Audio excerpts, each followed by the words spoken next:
शाम समय एक ऊंची सीढ़ियों वाले घर के आंगन में चांद को उतरे देखा। चांद भी कैसा, पूरा चांद।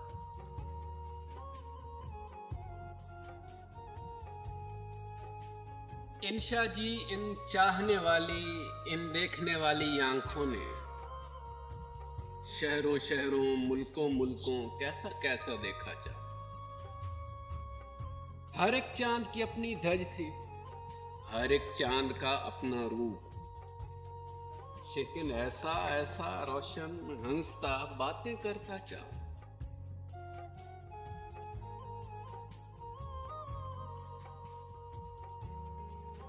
जग के चारों कोट में घूमा, सैलानी हैरान हुआ।